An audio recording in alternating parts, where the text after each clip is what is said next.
Welcome to CultureVille, a talk show that shines light on urban culture here in Middle Tennessee. I'm your host, Bam, and today we're finishing out the Cypher Tournament series. You know, we just showed all the winners, Yeah.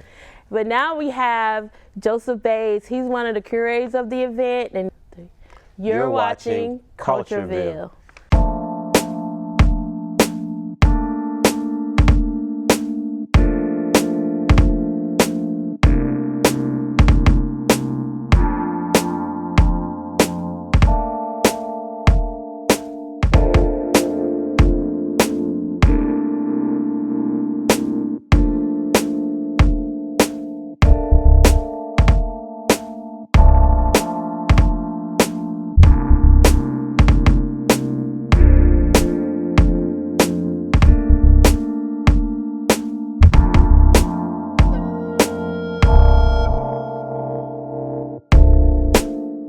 So happy to have you on the show, and thank you for coming. I'm really glad to be here. Thanks for having me. So where are you from? Are you from Tennessee? So originally, I'm from Brooklyn, New York. I was raised in Brooklyn, New York. Okay. Both my parents were born in Haiti, so I always claim my Haitian roots. And I came to Nashville in '07, actually. As a student at Fisk University, and I just fell in love with Tennessee cultures, Southern living. I ain't moved back since. We got the same story. I came to TSU and fell in love. Word. And I went back home. I'm from DC, but then I ended up moving here as an adult and lived here. Yeah. Best decision I've made. I'm telling you, it's great. It's Man, great. cost of living, man. Oh, People, personable. You know, little bubble, whole lot of money.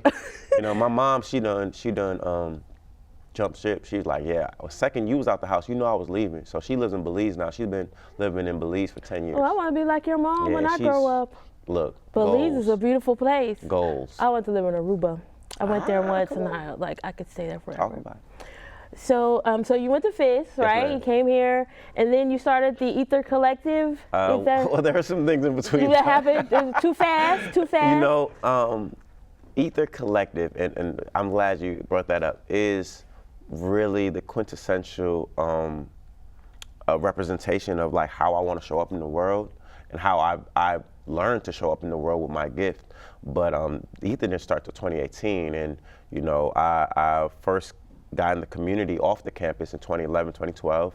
I had been doing a lot of organizing work as a student, and then wanting to get back into my creative roots. So I took like a basic finance job while I was volunteering at a great gallery led by Thaxton Waters, Absalon. It was exactly. Called, it used to be Hebrews, but then it was called our history class.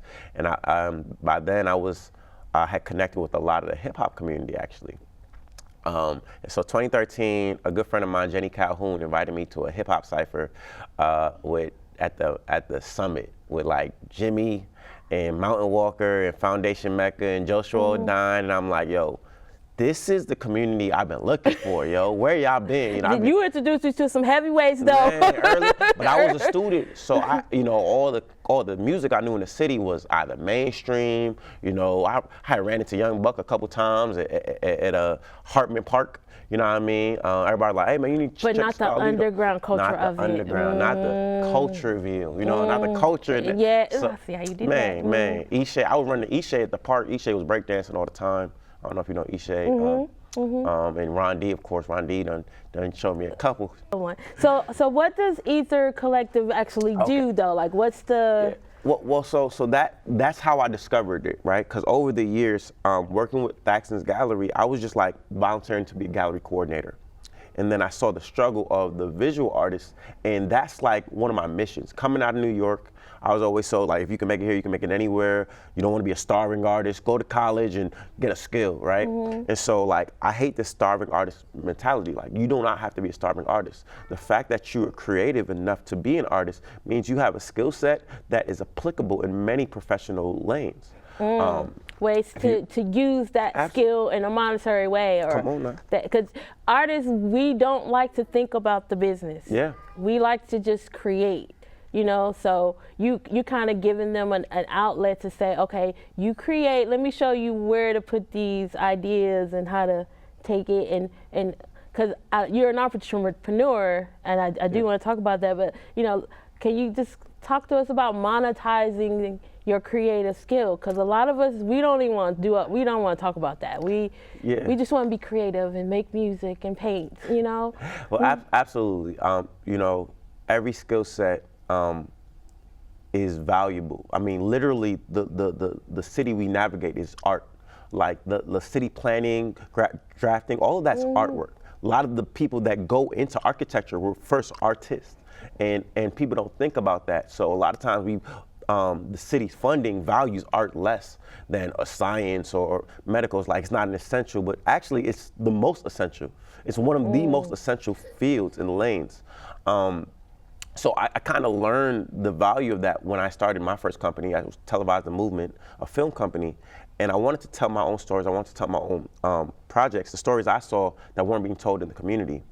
And what I quickly learned in researching and figuring out how people get into film is that, if you want to do your own stuff, you're going to have to find funding. But if you want to make money, all you have to do is take the skill set you've developed and offer it to others as a freelancer.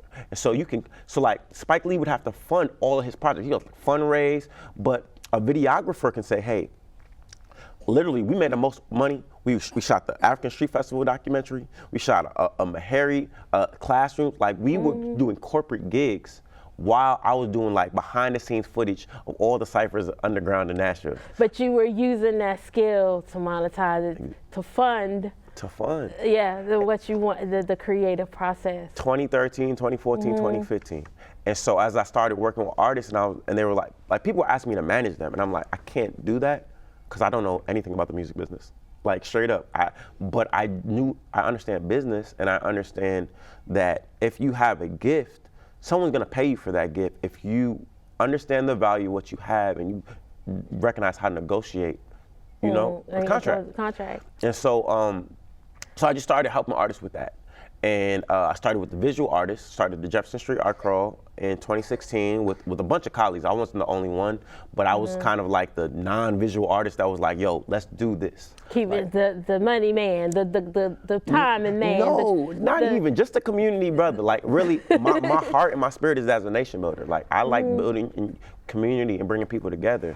That's one of my questions. Like, you work with a lot of organizations, you know, and it's all, I always see you helping the hip hop community. Well, we did an event where it was for the art crawl, and you always elevated hip hop in Nashville. Like, how did you fall in love with hip hop coming from New York? Like, it's probably good. You could take us there. Like, I mean, hip hop is part of my veins, right? It's like every school lesson I had was animated through hip hop, because hip hop taught me knowledge of self, taught me how to find my voice, taught me how to share my story, and just taught me to appreciate the beauty of my community, right? You know what I mean? It's the beauty of the regal, of the honorable, and of the trifling. Like, there's some trifling stuff that we celebrate in hip hop, and because it's with a fresh beat, we have a good time with it. And it's like, hey, ain't no shame, baby. That's what we doing, baby. When you sit back and listen to lyrics, like, that's like, it's kind of trifling, bro.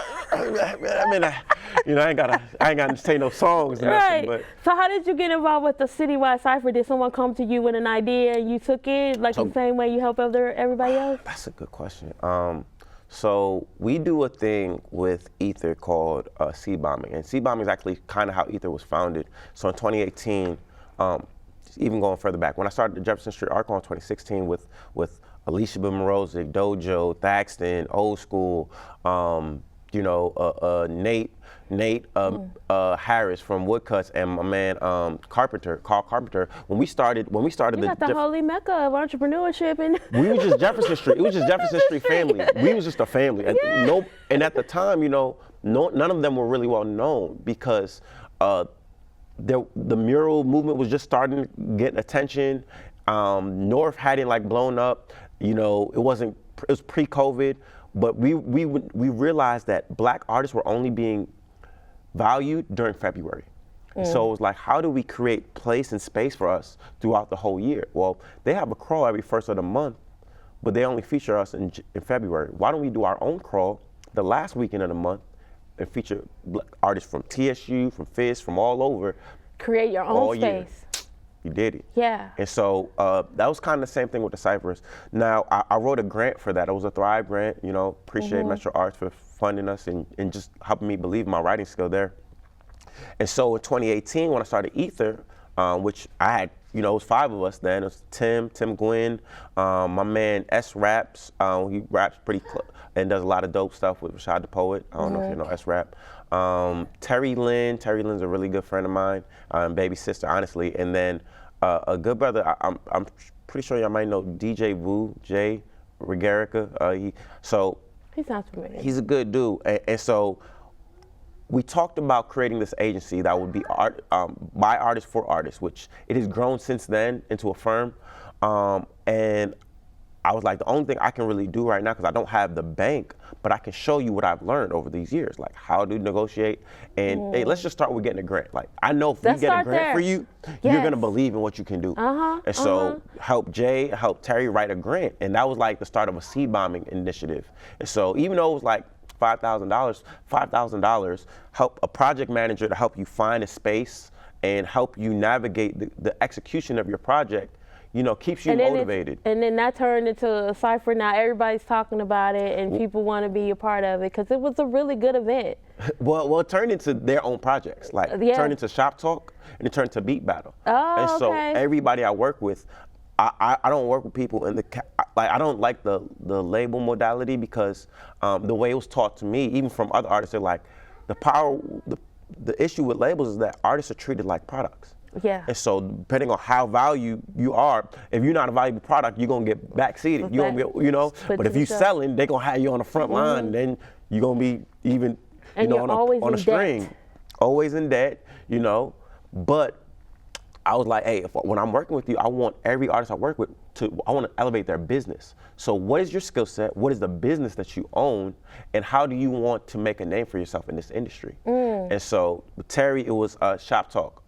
With Jay, it was the beat list. Like, he was like, he wanted to do this beat battle to raise awareness about producers, which they just had another beat battle the other night. So I'm hella proud of him. Since 2018, doing his thing, remarkable dude. He's one of the cornerstone partners at home right now, helping our music evolve. So, that's great. So you kind of give them the boost to go out there and achieve their dreams and just kind of like what I do here at CultureVille. My whole point of the show was to give people like you a place to explain all of that and to say what your skill set are.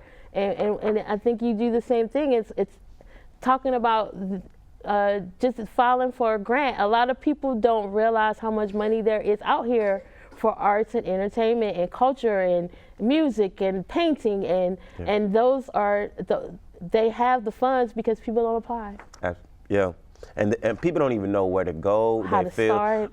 Like they're defeated in their heads sometimes. You know, I don't have the qualifications. I don't write. You know, nowadays that I've gotten grants, $25,000 that I literally have to send a video in for. Right. A one-page application when you go and do, one page, and they're like, send us a video. What you trying to do? I started my record label with a grant. So, but those are like the original projects. Those are the first seed bombing projects where we would pour into the seeds. We call them seeds because we know these star seeds, right? These star seed individuals are going to plant roots in their community, produce branches, and then drop fruit for the children to come. And so if we pour into you and you a leader, we know you're going to feed the next generation. Right. Simple as that. And you're arming me with knowledge and information and resources and that's the difference, you know, that's what sets everyone apart. You can write a business plan or be a part of a project for anybody, not even in the music industry, because I know you're a deep thinker. Who would that be? Like, who's your dream client?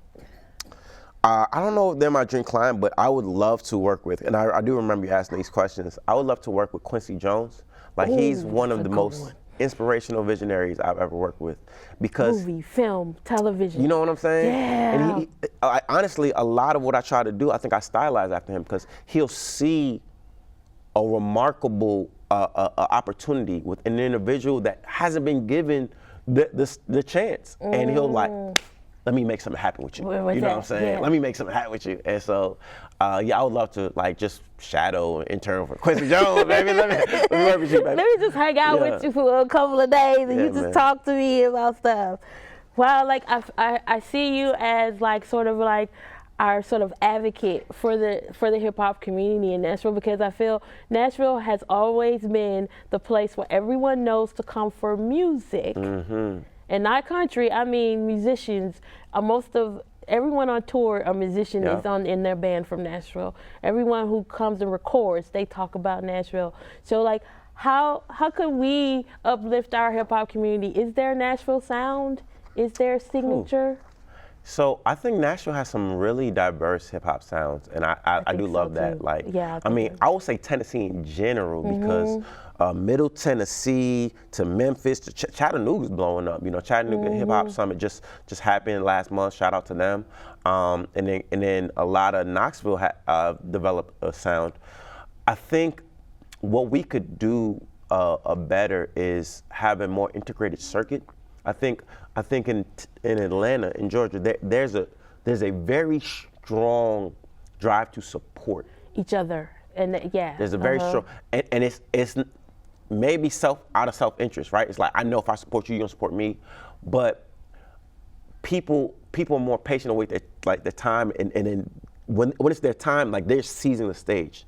But when other people are performing, they're right there in the audience as well, and it's a shame. I think Tennessee, the people in the music scene will support the music scene. But if you're not in the music scene, it's kind of like, unless I know you, I'm not coming. Or unless you're a huge name, I'm not, you know? But it's like, no, there's a lot of dope talent that how you gonna know anybody until you come? You know, and you get so inspired. I mean, honestly, there's so many groups I haven't worked with out here locally that I'm heavily inspired by. For me, I just love to see more projects that are coming out that are gonna feed the community. Right. So that's what Citywide Cypher was. It was actually, that was me, Goldie Foundation, really vision. Like, they've been doing the ciphers. I was like, hey, we should make a tournament out of it. We worked on it last year, ideation, and we rolled it out this year. I want to see us get more of that shine, and I think you're the person that help us do it. Honestly, Joe, because you're a visionary and you believe in the people who you work with, and I think that's what's missing a lot. Man, I really appreciate you. I'm hoping my group, either the firm, everybody that I'm working with, you know, really remarkable people, V.A. Jones, Terry Lynn, like, just, I can go on forever, all the different departments. Mr. Adams is a strong voice, and our Mobile Melody was our most, prior to Citywide Cypher, Mobile Melody was our most recent seed bombing project. And it's, I definitely. This camera over here, and like tell them, like if they want advice, entrepreneur advice, I know, you know, if they want to join some of your projects, tell everyone how they can get in touch with you or find out more information. Okay. Hey. Peace, everyone. My name is Joseph Bazelais, Joe Baz, the Catalyst 615 on Insta. If you want to find me there. You also can find the company Ether Nashville on everything. So Ether Nashville on Instagram, ethernashville.com. We're going through a little website revamp, but it'll be live by the new year. Actually, really by the end of December. And then if you're looking for artist support as a visual artist, you definitely want to work with one of my nonprofit groups, North Nashville Arts Coalition. And if you're looking for project support, Ether Collective, the creative development firm. And what about Mobile Melody? Tell them about that too. Oh yeah, and Mobile Melody, if you are an artist, you a visual artist, a performing artist, if you got a label, a crew, and you just want to tell your story, you need to hit up my man, BT Dub, Mr. Adams, BT Dub on Instagram, or the Mobile Melody podcast. You can find it on YouTube. It is blowing up. Yeah, man. Man, thank you so much, Joe. Thank you for introducing us to the Citywide Cypher, having these remarkable people come on my show who won. I can't wait to work with you on other stuff, and I just think that you are a gift to us in the community, and I hope you just keep doing it. Thank you, man. You're the best. Thank you.